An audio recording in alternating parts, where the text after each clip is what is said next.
क्या हाल है दोस्तों। आज हम मेरे इस मूवी को एक्सप्लेन करेंगे जो एक सुपर नेचुरल हॉरर मूवी है। तो चलिए स्टोरी शुरू करते हैं। मूवी की शुरुआत में हम एक सुरक्षा गार्ड को सबवे स्टेशन से भागते हुए देखते हैं जो ताला तोड़कर कमरे में पहुंचता है और वो घबराया होता है। तभी सभी मिरर उसकी तरफ खुद से पॉइंट करते हैं और वो डरता हुआ मिरर में अपने प्रतिबिंब को देखता है और उससे बात करता है और बोलता है मैं भागने की कोशिश नहीं कर रहा था। और मिरर अपने आप टूटकर गिर जाता है और उसका प्रतिबिंब टूटा हुआ शीशा उठा लेता है और वो अपने प्रतिबिंब से अपनी जान की भीख मांगता है। पर प्रतिबिंब कांच के टुकड़े से अपना गला काट लेता है और घाव असली सुरक्षा गार्ड के शरीर पर दिखाई देता है जिससे उसकी मौत हो जाती है। फिर हमें मॉर्निंग का सीन दिखाया जाता है जिसमें हम सस्पेंडेड पुलिस जासूस बेन कार्सन को देखते हैं। वो अपनी बहन एंजी को गुड मॉर्निंग बोलकर काम पर जाता है। फिर बेन एक मैफ्लावर में नाइट शिफ्ट के लिए सिक्योरिटी गार्ड की पोस्ट से अपना पहला दिन शुरू करता है और वो लोरेंजो से मिलता है। वो उस जगह का हेड गार्ड है। वो बेन को बताता है ये एक लग्जरी डिपार्टमेंट स्टोर था जो 5 साल पहले आग लगने से जलकर खाक हो गया था और बंद हो गया। सिर्फ परफ्यूम और कॉस्मेटिक डिपार्टमेंट थोड़ा ठीक है जिसमें अभी भी स्टोर के कई मिरर है। और बोलता है जो मिरर लगे हैं उनसे दूरी बनाकर रखना। जो पहले वाला गार्ड गैरी था वो उनको दिन भर साफ करता रहता था और हर टाइम चमकाता रहता था। और वो बेन को सिक्योरिटी रूम दिखाता है। फिर हम बेन को उसकी वाइफ एमी के घर अपने बेटे माइकल के साथ खेलते हुए देखते हैं जिसका आज जन्मदिन है। और एमी उसको रूम में लेकर जाती है और उससे बात करती है। फिर हमें पता लगता है कि उनका रिश्ता ठीक नहीं चल रहा। बेन एमी से दूसरा मौका मांगता है और उसको किस करता है पर एमी उसको मना कर देती है। फिर हमें रात का सीन दिखाया जाता है जहाँ पर बेन को हम काम करते हुए देखते हैं। वो टॉर्च लेकर स्टोर के अंदर जाता है और देखता है कि मिरर के ऊपर किसी के हाथ का निशान है और उसको साफ करता है पर वो साफ नहीं होता। फिर उसको वैसे ही निशान पूरे मिरर पर दिखाई देते हैं और पीछे से दरवाजा अपने आप खुलता है। बेन डर जाता है और वो देखता है कि नीचे जाने के लिए रास्ता है और वो डरते हुए नीचे जाता है।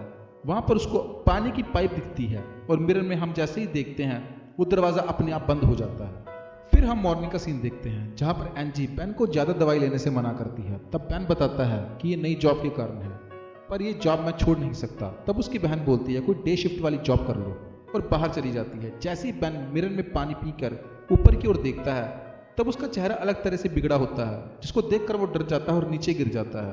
और वो अपनी बहन को बाहर जाने के लिए बोलता है और दोबारा से मिरर में देखता है। तब सब नॉर्मल होता है और फिर सीन शिफ्ट होता है और हम डिपार्टमेंट में बेन को घूमते हुए देखते हैं और उसको किसी के आने की आहट सुनाई देती है और वहीं मिरर पे किसी का हाथ दिखाई देता है। जैसे ही वो अपना हाथ उस मिरर पर रखता है तब उसमें क्रैक आ जाता है और कांच का टुकड़ा बेन के हाथ में लग जाता है और उसका हाथ कट जाता है। फिर वो मिरर में देखता है पर वहां पर कोई क्रैक नहीं होता और कोई लड़की उसको आग में जलती हुई दिखाई देती है और चिल्ला रही होती है। पर मिरर के सामने ऐसा कुछ नहीं होता और बेन के प्रतिबिंब को मिरर में आग लग जाती है और ऐसा ही बेन को फील हो रहा होता है जैसे उसको आग लग गई है पर उसको असल में आग नहीं लगी होती। प्रतिबिंब में ऐसा उसको दिखाई दे रहा होता है।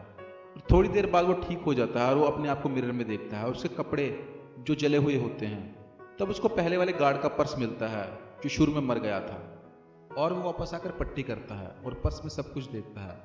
उसमें बेन को एक नोट मिलता है जिसमें लिखा होता है एस से कर और फिर से वापस अंदर चला जाता है और देखता है उसको अंदर से औरत के चिल्लाने की आवाज़ सुनाई देती है और वो उस आवाज़ का पीछा करता है पर वहां पर कोई नहीं होता। जब बेन वापस जाने लगता है तब उसको मिरर में किसी का हाथ दिखाई देता है और वो मिरर को खींचकर उस जगह पर ले आता है और मिरर के अंदर एक लड़की जल रही होती है और चिल्ला रही होती है और उससे हेल्प मांगती है। और सीन शिफ्ट होता है। बेन का बेटा नींद से चिल्लाकर उठता है।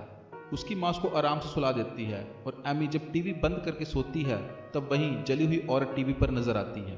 फिर हम बेन को बार में देखते हैं जो अपनी बहन एंजी को बता रहा होता है कि मिरर हर जगह है और वो मेरे को देख रहे हैं। तब एंजी उसको आराम करने के लिए बोलती है और बेन जाकर सो जाता है। तब कोई उसके दरवाजे पर नॉक करता है और पार्सल लेकर आता है जिसमें गैरेज लेविस की ओर से कुछ आता है जिसमें हमें बहुत सारे पेपर के कटआउट देखने को मिलते हैं जिसमें बहुत सी डिटेल होती है। और बेन वापस काम की जगह पर जाता है और लोरेंजो को मिलता है। तब लोरेंजो उसको बताता है कि पुलिस वालों को पुराने गार्ड की डेड बॉडी मिली है बिल्डिंग के स्टेशन पर और बताता है जो पाइप की लीकेज हो रही है उसको लोग नेक्स्ट वीक चेक करने के लिए आ रहे हैं। फिर हम देखते हैं बेन एमी को मिलने के लिए जाता है और गैरी की डेथ डिटेल्स मांगता है पर एमी उसको मना कर देती है।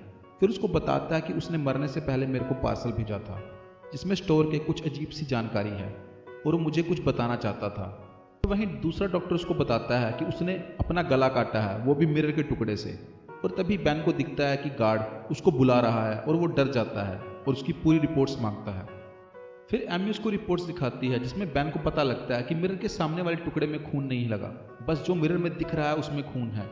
और शायद मिरर हमें ऐसी चीजें करने पर मजबूर करते हैं जो हम नहीं करना चाहते, और वो कुछ बताना चाहते हैं, और इसी वजह से शायद उसने अपना गला काटा। एमी इसकी बातों पर भरोसा नहीं करती और बोलती है, तुम शराब छोड़ने के लिए कौन सी दवाई ले रहे हो? तब बैन उसको दिखाता है और एमी बोलती है, इसकी काफी साइड इफेक्ट्स हैं। फिर सीन शिफ्ट होता है और एंजी मिरर में देख रही होती है और नहाने के लिए कपड़े उतारती है, पर उसका प्रतिबिंब मिरर में वैसे ही खड़ा होता है। और जब वो बाथ टब में नहाने जाती है तब उसका प्रतिबिंब अपने जबड़े को खींचकर फाड़ देता है, और वैसा ही एंजी को फील हो रहा होता है और वो बाथ टब में तड़प कर मर जाती है। उसके बाद पुलिस वाले आते हैं और बैन आकर उसको देखता है और सदमे में उल्टी करता है।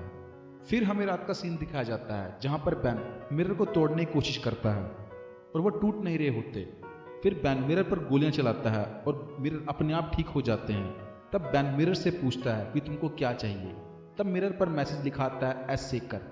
फिर वो अपने दोस्त लैरी को ये नाम ढूंढने के लिए फोन करता है और न्यूज़पेपर की कटिंग में देखता है कि टेरेंस बैरी ने यह कबूल किया था कि मैफ्लावर स्टोर में आग उसने ही लगाई थी और किसी की जान भी गई थी और वो मिरर की वजह से गई थी और हत्या भी मिरर ने ही करवाई थी।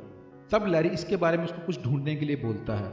फिर वो लैरी को मिलने के लिए जाता है और लैरी उसको जब मिलने के लिए आता है तब उसको बताता है कि टेरेंस बैरी की रिकॉर्डिंग उसको मिली है जिसमें वो बोल रहा है कि मैंने मिरर में आग लगाई थी, मिरर ने मेरी पत्नी और 3 बच्चों को मार डाला और फिर मिरर ने मेरे को एस सेकर को ढूंढने के लिए कहा।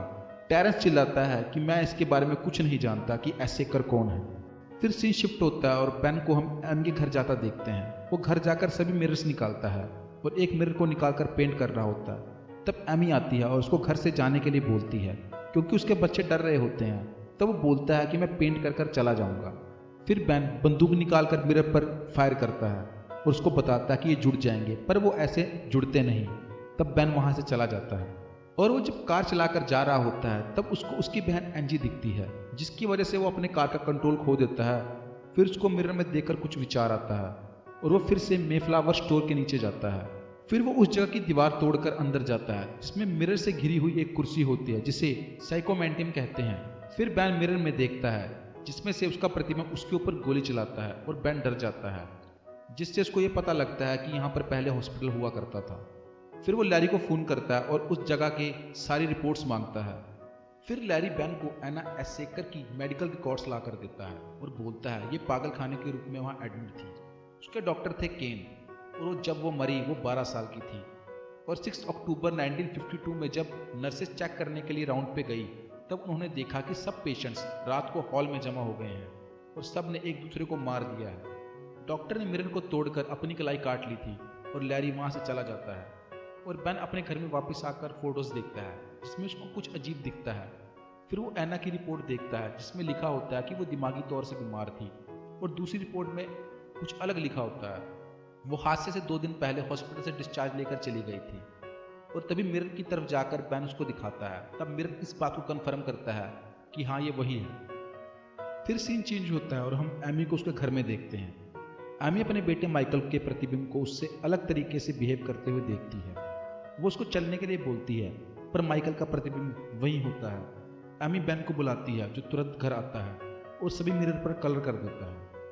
और बैन अपनी फैमिली को छोड़कर पेंसिल्वेनिया एना के घर जाता है और वहाँ उसको एना का भाई रॉबर्ट मिलता है जो उसको बताता है कि उसको दौरे आते थे जो बेकाबू हो जाते थे। हमने सब ने मदद ली, पादरी की और डॉक्टर की। फिर वो एना का रूम उसको दिखाता है जहाँ उसको रखा जाता था। फिर डॉक्टर केन ने उसकी हेल्प की और उन्होंने बताया कि एना को सिर्फ पर्सनैलिटी डिसऑर्डर है, पर एना उसको बोलती थी कि मिरर उसकी हेल्प कर सकते हैं। तब बैन उसको धमकी देता है और पूछता है कि एना अब कहाँ है। तब रॉबर्ट बोलता है कि वो ठीक होने के बाद हमारे पास कुछ टाइम आकर रही। फिर उन्होंने सेंट अगस्टीन मोनेस्ट्री में एना को भेज दिया ताकि उसको कोई मिरर ना दिखे। फिर बैन एना को ढूंढते हुए उस जगह जाता है और वहां पर जाकर उन लोगों से रिक्वेस्ट करता है कि वो एना से उसकी बात करवा दे। तब एना उससे बात करने के लिए राजी हो जाती है। तब वो एना को बताता है कि वो मिरर्स आपको ढूंढ रहे हैं और मेरा परिवार खतरे में है। तब एना ऐसे कर उसको बताती है वो हमारी दुनिया की खिड़कियां हैं, वो मिरर नहीं है जो मेरे को ढूंढना चाहते हैं। फिर वो उसको पुरानी बात बताती है कि जब वो हॉस्पिटल में थी तब उसको मिरर वाले रूम में बंद किया जाता था ताकि वो अपने आप को देखकर खुद पर कंट्रोल कर सके और ये डॉक्टर कैन की थेरेपी बहुत गलत थी। पर मेरे अंदर जो शैतान था वो मेरे को छोड़कर मिरर में चला गया, जिन्हें वह मारता है, और राक्षस उन लोगों की आत्माओं को इकट्ठा कर रहे हैं। अगर वो वापस गई तो राक्षस दुनिया में वापस आ जाएंगे। बेन फिर भी उसको अपने साथ चलने के लिए बोलता है, पर एना मना कर देती है। और बेन बोलता है कि आपको ढूंढने के चक्कर में बहुत सारे लोग मर चुके हैं और मेरी बहन भी मर चुकी है, और अपनी फैमिली फोटो एना को देता है, पर एना चली जाती है। फिर सीन शिफ्ट होता है और हमें रात का सीन दिखाया जाता है, जहां पर बेन एमी को फोन करता है। तब एमी देखती है कि उसका लड़का उसके साथ नहीं है। तब वो घर में पानी देखती है और बेन उसको पानी से दूर रहने के लिए कहता है। तब बेन एना को बंदूक दिखाकर अपने साथ ले जाता है, और वहीं एमी घर के सभी टैप बंद करती है। उसको बाथटब में उसके बेटे का प्रतिबिंब दिखाई देता है और वो डर जाती है और उसको कोई पानी में खींच लेता है। और जब लड़की सो रही होती है तब एमी का प्रतिबिंब उसको बुलाता है, और जब वो जाती है तब मिरर में एना का प्रतिबिंब कैंची से उसकी गर्दन काटने वाला होता है, पर एमी उसको आकर बचा लेती है और प्रतिबिंब मिरर में फंस जाता है और पानी बहुत ज्यादा भरने लगता है और एमी अपने बेटे को ढूंढती है। तब उसका बेटा मिरर से पेंट को चाकू से साफ कर रहा होता है और अंदर भाग जाता है। तब एमी को लगता है कि माइकल नीचे छिपा है, पर वो प्रतिबिंब होता है और उसको चाकू मार के गायब हो जाता है। दूसरे सीन में बेन जबरदस्ती एना को मैं फ्लावर में ले जाता है, और राक्षस पहले से उसका इंतजार कर रहे होते हैं और मिरर से बाहर आने की कोशिश कर रहे होते हैं। और बेन एना को साइकोमेट्रिन में कुर्सी पर बांध देता है, और एना बेन को उसकी फैमिली की फोटो देती है और बोलती है, ये सब मैं तुम्हारे परिवार के लिए कर रही हूँ। और वहीं पर एमी ऊपर रूम में जाती है। तब वो माइकल को पानी में अपने प्रतिबिंब के साथ खेलता हुआ देखती है और वो उसके पास जाती है, और तभी उसका प्रतिबिंब उसको पानी के अंदर खींच लेता है और एमी रोती और चिल्लाती है। दूसरी तरफ राक्षस एना के शरीर में घुसने लगते हैं और सभी शीशे टूट जाते हैं, और साथ में एना भी फट जाती है। और वहीं दूसरी जगह माइकल पानी से बाहर आ जाता है और मैफ्लावर के हर जगह के शीशे टूटने लगते हैं और माइकल ठीक हो जाता है। तब बेन अंदर जाकर एना को आवाज मारता है, पर वहां पर कोई उसके ऊपर गोलियां चलाता है, और वो भी काउंटर फायर में उसके ऊपर गोलियां चलाता है, पर उसको फर्क नहीं पड़ता। तब वो उसके ऊपर हमला करता है और उसको खींच कर ले जाता है, पर बेन अपने आप को छुड़ा लेता है, पर वो फिर से बेन को मारता है और उठा उठा कर पटकता है। फिर बेन उसके पेट में पाइप मार देता है और गोली चलाता है, जिसके कारण वहां ब्लास्ट होता है और वो भागता है, पर फिर भी वहीं फंस जाता है। दूसरी तरफ एमी अपने बच्चों के साथ ठीक होती है। फिर हमें मॉर्निंग का सीन दिखाया जाता है।